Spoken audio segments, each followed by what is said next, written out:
एक छोटे से गांव में रामू और किशन दो भाई रहते थे। रामू बड़ा था और किशन छोटा। उनके पापा एक साधारण किसान थे, लेकिन बहुत समझदार और शांत स्वभाव के थे।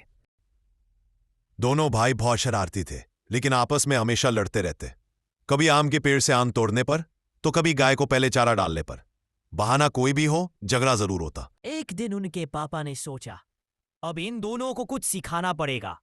अगली सुबह पापा ने दोनों बेटों को बुलाया और कहा, आज तुम दोनों मेरे साथ खेत चलो, मैं तुम्हें कुछ जरूरी दिखाना चाहता हूं। वे तीनों खेत पहुंचे।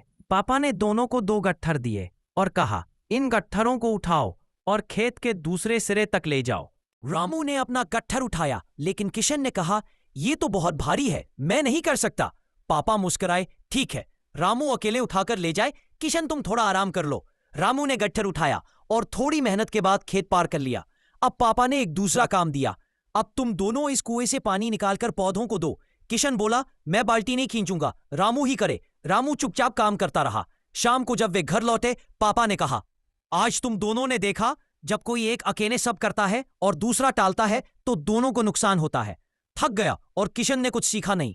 अगर तुम दोनों साथ काम करते तो काम भी जल्दी होता और मजा भी आता। किशन को अपनी गलती का एहसास हुआ। उसने रामू से माफी मांगी और वादा किया कि अब वो साथ मिलकर काम करेगा।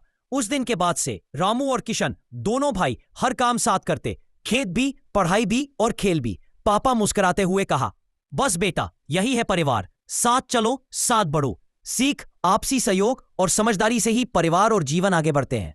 अगर आप चाहें तो मैं